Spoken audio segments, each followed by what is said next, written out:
We were going through some of the most beautiful trails here in Kam Shan He.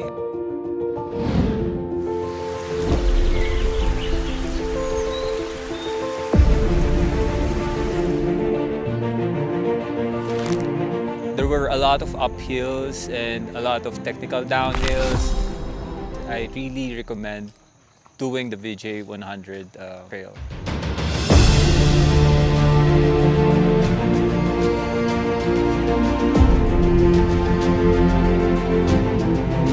With this kind of terrain, you cannot stop. You have to keep pushing. You have to keep moving forward. It would be awesome. It would be great. Magugulat kayo. Parang wala kayo sa city. You're like in the mountains.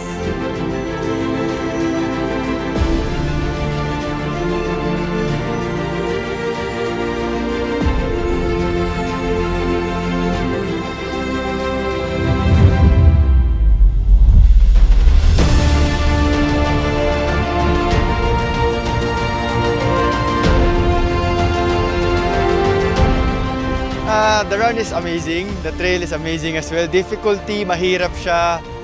Definitely, kaya naman ng beginner pero they will have a hard time for sure.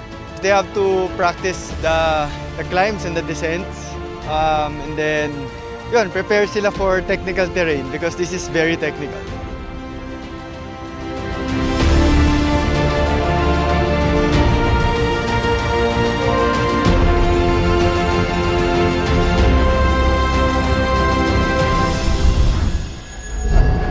I think the trails in Baguio are the best in the Philippines and definitely one of the best in the world.